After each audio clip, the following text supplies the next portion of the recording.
Simen, pakar perbidanan sakit puan dan fertility, kini berkhidmat di Pusat Perubatan Prince Court, Kuala Lumpur.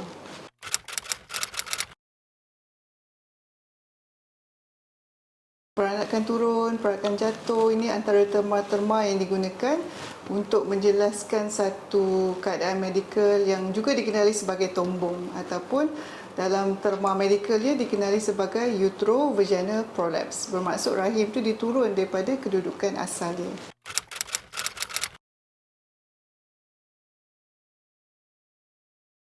Kalau sebelum kita cerita maksud sebenar peranakan jatuh, saya rasa wanita perlu tahu anatomi, kedudukan rahim tu di mana, apa organ yang terlibat, di depan rahim ada apa, belakang rahim ada apa. Pandangan luar kita nampak kita ada yang kita sebut sebagai vulva vagina. Kalau kita buka ke dalam, of course kalau manusia tak boleh lah kan, ni model ni kita buka, kita akan nampak ini adalah saluran faraj ataupun vagina kita panggil. Atas ni baru kita nampak, kita panggil cervix ataupun pangkal rahim yang bersambung adalah sebahagian daripada rahim. Jadi ini adalah organ peranakan, yang dikatakan peranakan itu rahim, tube fallopian dan juga ovari. Okey, kilang telur wanita. Jadi bila kita sentuh mengenai rahim jatuh tu bermaksud ini kedudukan asal ya, ada ligamen yang memegang di tepi rahim ni kiri kanan ya. Beberapa ligamen yang kuat sebenarnya, sebab tu ibu ni dia boleh hamil sampai 4 kilo baby pun dia boleh tanggung lagi, dan jaranglah kita dengar masa hamil tu rahim tu jatuh. Ini kerana ada otot-otot dan ligamen ni yang memegang rahim. Jadi bila berlaku rahim jatuh tadi ataupun UV prolapse ya, rahim ni daripada tempat dia ni dia boleh turun ke depan sini. Ke depan sikit, ni saya tak boleh adjust lah, ke depan sikit. Itu kita panggil peringkat dia, peringkat dia 1, 2, 3, 4. Mungkin dah turun ke sini jadi peringkat kedua. Bila turun sampai ke depan rahim, pangkal rahim ni dia jadi peringkat ketiga. Bila keseluruhan rahim keluar daripada faraj wanita disebut sebagai procedensia ataupun peringkat keempat. Keseluruhan rahim tu dah terkeluar dan tak boleh nak tolak masuk balik. Itu adalah kategori-kategori UV prolapse ataupun rahim jatuh tadi.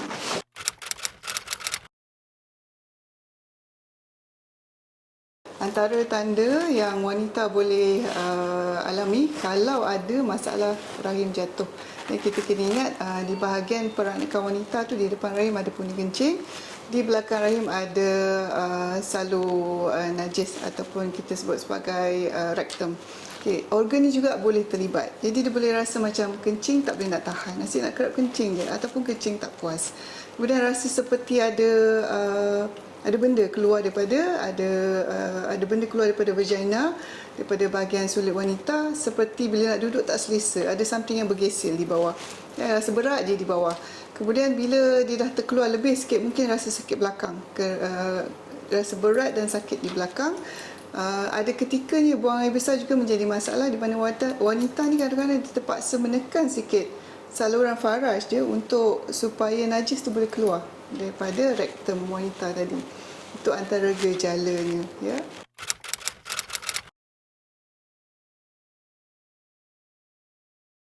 Saya boleh bersetuju dengan statement tu, sebab seperti yang saya tunjuk di model tadi, sekiranya rahim tadi, pangkal rahim tadi dah turun sampai ke depan, sebenarnya kalau wanita tu belik-belik dengan cermin pun dia boleh nampak ada something terkeluar daripada vagina dia.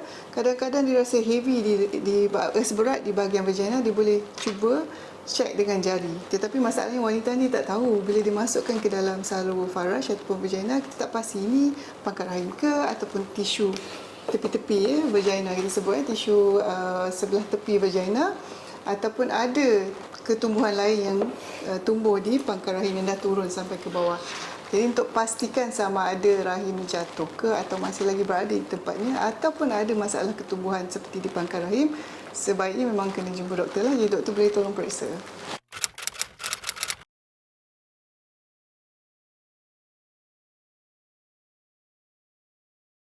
Peranakan wanita ataupun rahim, pangkal rahim, semua ni duduk di dalam rongga abdomen. Rongga abdomen ni jauh ke dalam. Sebelum sampai ke rongga abdomen, kita ada lapisan kulit, lemak, otot, rectus, ada satu lagi lapisan peritoneum yang kita sebut sebagai peritoneum, barulah sampai ke rahim. Jadi jauh perjalanan tu. Bayangkan kalau wanita ni mempunyai masalah berat badan berlebihan atau obesiti, jauh sebenarnya nak rasa rahim yang kat dalam tu. Dan rahim wanita kalau tak mengandung sebenarnya sebesar segenggam penumbuk, lebih kurang 7 kali 5 cm, kecil saja, seperti sebagai contoh. Ini adalah saiz rahim. Kecil je. Okay, vagina ni yang panjang dalam 8-9 cm. This is saiz rahim. Jadi untuk kita sendiri boleh rasa rahim kita ke dalam tu adalah agak mustahil. Itu faktor pertama. Dan faktor yang kedua ialah rahim ni seperti saya sebutkan tadi dipegang oleh ligamen-ligamen kiri kanan dia. Okey, untuk kita betulkan rahim yang dah melorot dari tempat asalnya kerana kelonggaran ligamen tadi, otot-otot yang tidak kuat, adalah agak mustahil dan sebenarnya perlukan bantuan dari segi rawatan klinikal.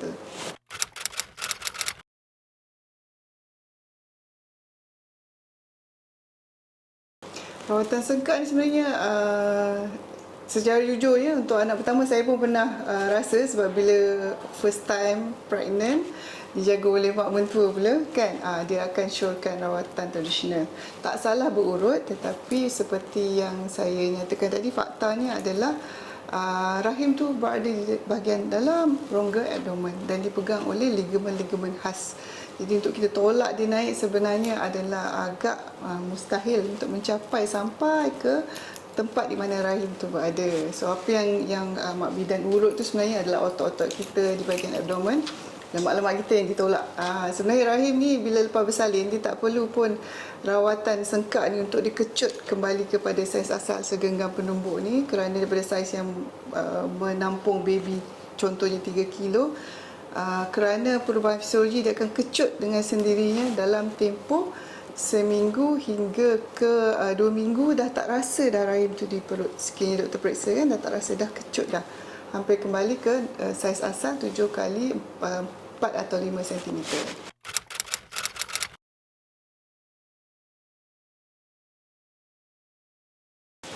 Soalan tu menarik. Bila rahim tu jauh ke atas, susah nak pregnant, sebab dibayangkan sperma ni nak swim jauh mungkin.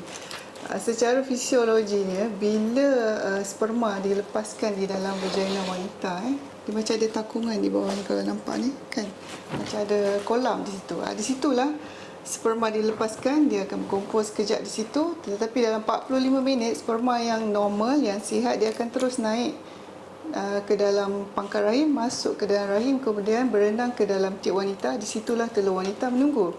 Jadi dalam kes-kes yang wanita pun sihat, tak ada masalah tiup tersumbat, tak ada masalah dekat pangkal rahim, dan sperma suami pun sihat, tak kisahlah rahim yang tinggi ke rendah, secara teori pandangan tradisionalnya, sperma tu akan sampai di tempat yang dituju dan bersenyawa dengan telur yang menunggu di hujung tiup wanita. Jadi sebenarnya tinggi ke rendah ke dari perspektif klinikal tu tidaklah sebenarnya menyumbang kepada masalah ketidaksuburan.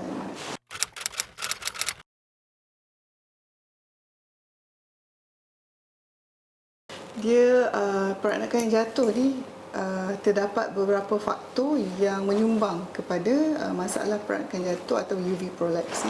Ada faktor yang boleh diubah, ada faktor yang tidak boleh diubah.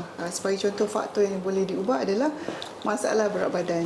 Masalah berat badan, cara pemakanan yang tidak sihat, gaya hidup yang tidak sihat, dan mengalami masalah sebagai contoh batuk yang teruk, ataupun ada masalah sembelit dan dia perlu meneran. Jadi semua proses ni yang masalah sembelit ataupun batuk yang teruk menyebabkan tekanan di bahagian abdomen wanita tadi meningkat. Jadi bila tekanan itu meningkat, pressure untuk menyebabkan UV prolapse tadi ataupun tombong tu, salah satunya adalah inilah risiko-risikonya.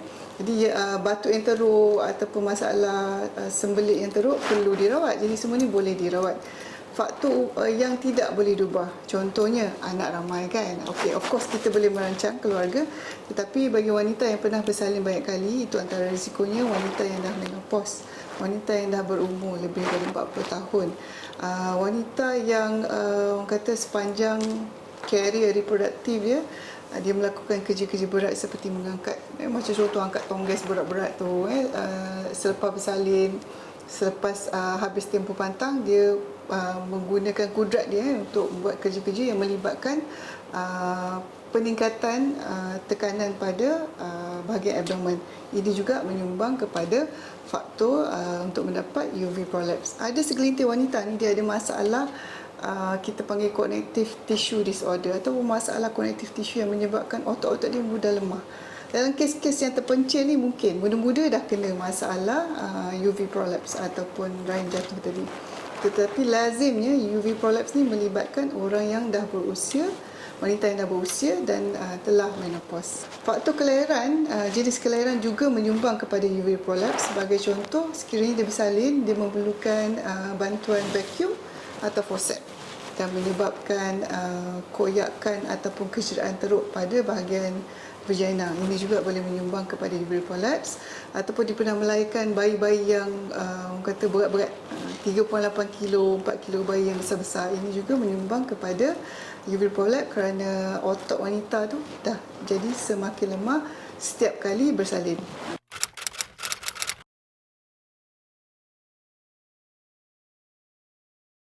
Cara merawat UV prolapse ni sebenarnya ada peringkat-peringkat dia, tapi saya terangkan secara mudah. Untuk perkara ataupun faktor yang kita boleh ubah tu, cuba kita ubah dulu faktor tu. Sebagai contoh, berat badan. Ini sesuatu yang kita boleh kawal. Kalau boleh kawal berat badan daripada seawal usia muda kita sampailah kita nak mencapai menopause untuk wanita, kawal berat badan, kawal pemakanan, kekalkan gaya hidup sihat. Tak ada masalah untuk melakukan senaman sebenarnya, tapi bagi wanita mungkin perlu memilih senaman. Contoh kalau skipping tu kan, mitosnya lah, skipping banyak kali, 1000 kali, 2000 kali, habislah turun semua peranakan tadi. Sebenarnya itu adalah fakta yang tidak berapa tepat, kerana sekiranya anda masih muda, skipping lah banyak kali pun, sekiranya bahagian orang kata otot peranakan tadi masih lagi kuat dan kita pun jaga dengan melakukan senaman Kegel. Ini semua wanita kena tahu, Kegel exercise ataupun orang kata kemut. Sambil-sambil sembang, duduk 10 duduk pula. Tak kisah duduk ke diri ke, boleh kemut seperti menahan nak buang air kecil. Kemut kira sampai 10 kali pagi, tengah hari, petang, malam. Satu set tu 10 kali. Ini antara yang kita boleh lakukan untuk membantu mengurangkan risiko dan juga antara rawatan-rawatan awal bagi masalah UV prolapse. Itu yang pertama. Yang kedua, dari segi ubat, orang kata ada tak ubat, maka ubat itu terbaik. Unfortunately, untuk UV prolapse tiada rawatan dari segi ubat, kecuali kita nak merawat masalah, contohnya masalah kencing yang kerap ataupun tak boleh nak kontrol kencing tadi. So bila ada masalah pada kompartmen di bahagian pundi kencing yang juga turun akibat UV prolapse tadi, boleh menyebabkan jangkitan kuman. Yang itu kita boleh rawat. Yang ketiga, ada wanita yang memerlukan pemakaian cincin yang kita panggil ring pessaries, bermaksud dimasukkan ke dalam rongga vagina ni, menolak dan memegang pangkal rahim pada tempat yang sepatutnya. Jadi cincin ni tadi dia akan tolong kembalikan rahim tadi pada kedudukan dia dan memegang sepanjang wanita itu melakukan apa-apa aktiviti di rumah. Yang itu memang perlukan pemantauan doktor dan lazimnya doktor akan tukar ring tu setiap 2 atau 3 bulan. Yang keempat, sekiranya semua yang kita dah usahakan yang boleh dilakukan di rumah dan juga tidak memerlukan pembedahan tidak berjaya, dan langkah seterusnya mungkin puan akan dirujuk kepada pakar urologi gynecology yang lebih kata spesifik untuk merawat masalah tombong ataupun UV prolapse tadi. Ada beberapa pembedahan yang boleh dilakukan sebelum pembedahan yang ultimatum, iaitu bila tak boleh rawat langsung, memang doktor tak ada pilihan lain kecuali keluarkanlah rahim tu. Jadi dalam kes terpaksalah buang rahim. Itu rawatan yang terakhir mungkin.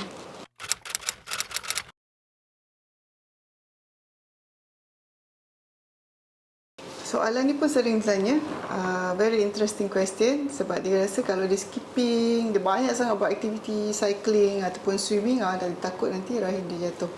Sebenarnya untuk wanita yang masih muda, yang belum berkahwin ataupun belum bersalin lagi, dan tidak mempunyai masalah seperti yang saya katakan tadi, masalah connective tissue disorder ataupun masalah tisu yang mudah lemah, otot-otot dia pun lemah, lazimnya tidaklah berisiko untuk dapat masalah rahim jatuh pada seawal usia yang masih muda.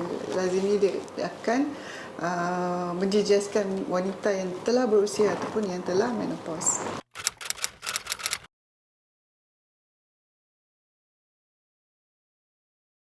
Untuk masalah uterine prolapse ni, kadang-kadang kita tak sedar, kita ada gejala dan kita rasa mungkin masalah kencing kotor saja.